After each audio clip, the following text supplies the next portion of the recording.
The music of the working class people of Scotland, Wales, and Ireland have contributed enormously to our musical world. Although the cultures and music of this region included cross-cultural exchanges with each other, Gaelic Spain, the French, the British, Dutch, and all the Scandinavian countries, what sets Celtic music, and particularly that of the Irish, apart were centuries of impact of political and economic repression, and the influence this had on their music, art, and storytelling. From 1820 to 1920, nearly 4.5 million Irish migrated from Ireland to Chicago, Boston, and New York in the United States, many of them as a result of the Gorta Mór, or Great Hunger, the Great Potato Famine of the 1840s and 50s.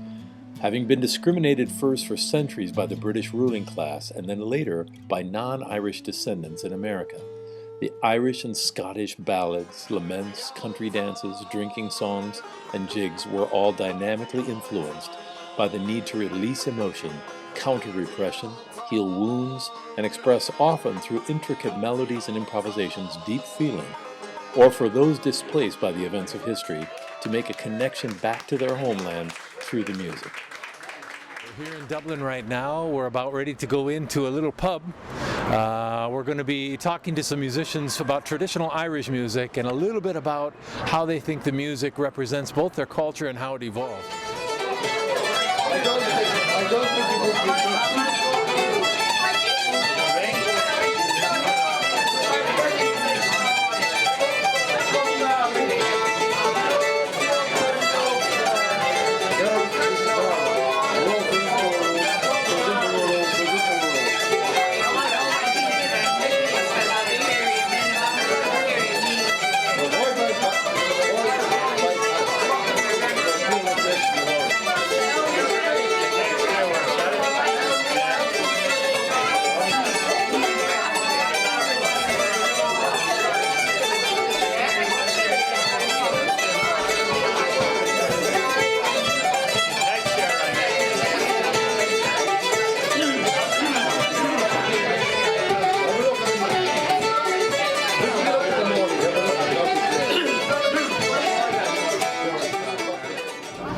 That was a set of tunes that we played. We wouldn't normally play those tunes together, but I think the first tune was a tune from County Fermanagh, and then the reason why we played them together was because they'd be associated with flute and fiddle music. Really, they're not particularly piping tunes or associated with accordion playing. So they're from different regions, but regions that have overlapping traditions.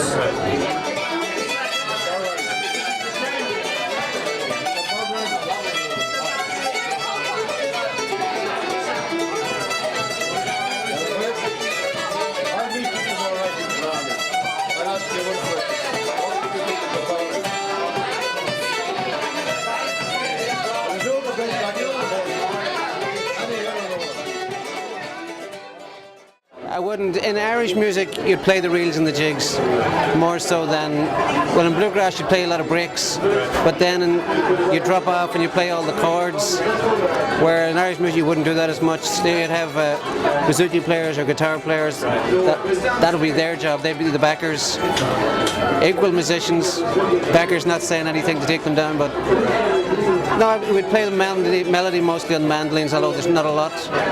Mandolin isn't a huge instrument here, but I'm trying to get it up a bit.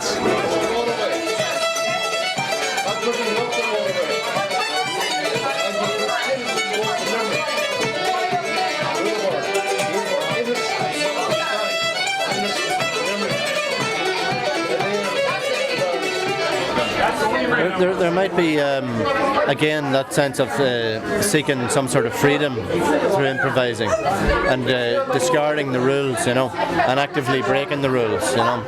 And I would say that that's a big part of the Irish psyche, is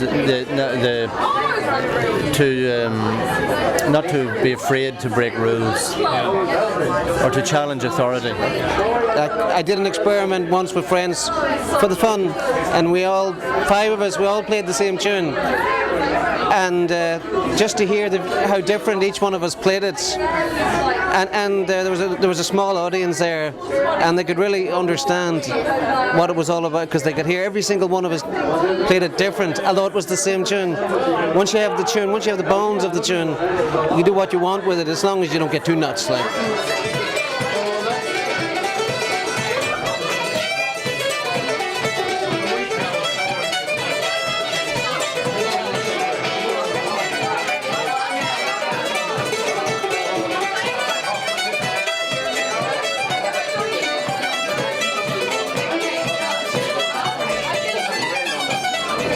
Whereas today, with a lot more availability of recorded music, younger people are copying other styles that they hear from recordings, so that the idea of tradition for many young people has changed.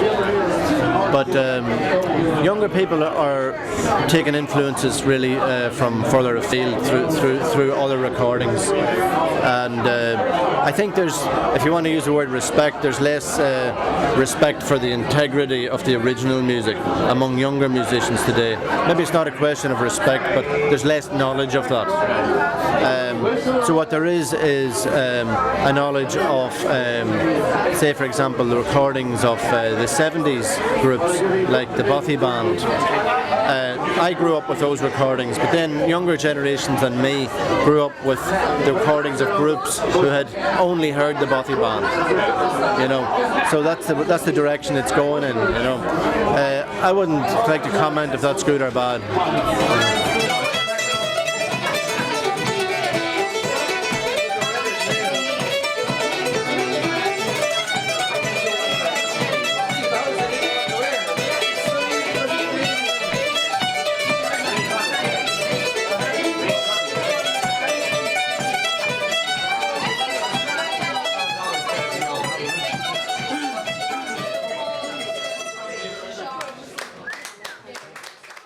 We're going to be going now to Connemara, and in Connemara, the third largest city in Ireland, which is Galway. And we're going to be talking to some of the musicians there. You're going to hear some traditional music and some comments from traditional musicians, as well as what happens when traditional music meets modern rock and modern alternative music. And you're going to hear from a young band that represents the kind of fusion that's going on both globally and especially in a very creative culture like Ireland. Well, in this country especially, we have like regional styles, say from different parts of the country, like kind of like languages with dialects and stuff. We have the same thing for music, and Sligo music plays a big part in all our musical lives, you know, because all the great, I suppose, the great musicians at the turn of the last century all went to America and recorded their music. Therefore, we got it all back again. So it does play a huge part in our culture. It's handed down. That's the whole secret with that kind of music, you know. It's an intricate music that's been passed down from generation to generation. Yeah. We all talk about Celtic music, and we have like the Scottish music, the Welsh music, Breton music, Galician music. Yeah. And I don't know if the actual music is particularly similar, but there are parts that you can tell have been passed around over the generations. I mean, they all came here as well, and so I suppose music was carried back and forward over the centuries, like in American. Can you explain that a little bit? Like, what are the influences you hear in American music that came directly from the music you play? Well, I suppose really the big thing would be, like, say, the fiddle and the banjo, who they play a big part in your country. They play a big part in our country's music as well. I don't know why the fiddle I suppose it was a very popular instrument or something. Everybody seems to play fiddle, but when you listen to that kind of music, you can hear some of the tunes are practically the same piece, and they may have a different name in a different country or played maybe with a slightly different style. Inflection, But I mean, at the end of the day, if you were to break it down to its bare necessities, it would be the same piece of music, you know? Exactly. From the late 1800s to the mid-1900s, Irish and Celtic music became increasingly popular in the United States. From the hills of Connemara here in the west of Ireland to the Appalachian and Blue Ridge Mountains in the United States, Irish music became synonymous with what would become called bluegrass and later still American country music. The fiddle, the banjo, and the rhythms and melodies of Sligo music and Irish and Scottish jigs and reels, played by Irish and Celtic musicians such as Michael Coleman, the Chieftains, Irish Rovers, and the Dubliners, were now equally embraced by both countries, as was the music of country musicians, Jimmy Rogers, the Carter family, and a host of bluegrass musicians. Today, as each generation has added new sounds and influences, what might be called fusion Celtic music is a continuing extension of the tradition of challenging rules. Bands such as Millish from the United States and Mutefish from Galway, Ireland, are just samples of the musical DNA born initially from hardship endured by our Irish and Celtic ancestors, and now from the continued tradition of creative innovation that is indigenous to both the Celtic region and the United States, as well as to the youth across our musical world. My name is Jesse Mason. I have been playing music for 27 years. I started off as a classical pianist. When I was 5 years old, I started learning very simple piano tunes, and as I got older, I started writing my own music in the classical style. And right before I got out of high school, I started playing guitar. I needed an instrument that was more portable for jam sessions, of course, and the piano wouldn't cut it, so I picked up the guitar and I started playing bluegrass because that's what my dad played. And then I was asked to play Irish music with a talented Celtic fiddler by the name of Jeremy Kittle. So very early on in the band's history, we had to make a decision as to whether we wanted to continue playing the traditional form of Irish music, or whether, and of course make more money and play more festivals and such, or if we wanted to write our own music and kind of walk that path and see where it leads. And it was a unanimous decision that we wanted to make our own music, and we chose that path. Well, let me just tell you about Hungry Man. Hungry Man is a tune I wrote one night when I was sitting on the porch recovering from a hangover. And this guitar part, it was going through my head, and I started just humming, lilting a melody, just like they probably how they write Irish tunes. And that's the first part of the tune, the melody that came to me.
And later in the tune, I do that whole hold the note again, but I add dissonance, which is not something typical in Irish music. But I like that dissonance because it creates tension.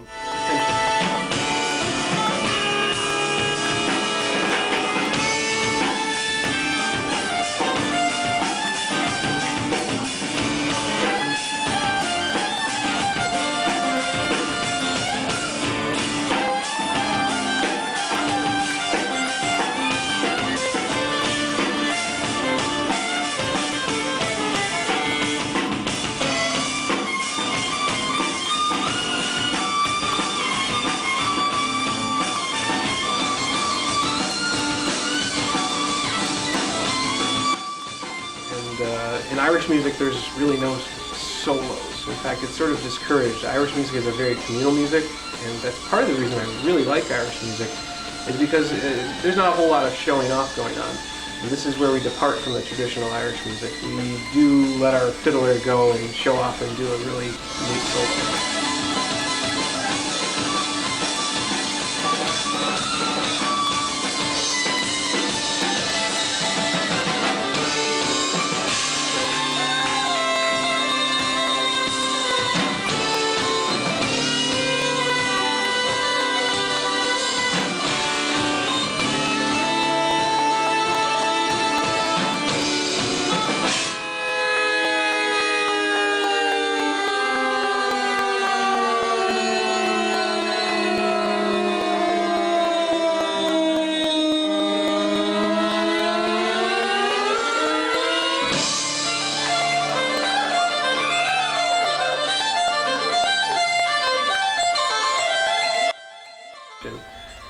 This bridge section incorporates our love for that minimalism by creating this, I think it's called phasing. And this phasing between the pipes and the fiddle is interrupted by a waltz beat. And that waltz beat is a very pleasant but very contrasting concept to what's going on with the pipes and fiddle. And hopefully it brings you out of this cacophony into a nice solid tapestry of musical textures. And then of course we interrupt that once again to go right back into the drive.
especially in this town, there's almost, I'd say there's 5 or 6 bands with mixed nationalities, you know, from all over the place, and you know, it's great in that respect.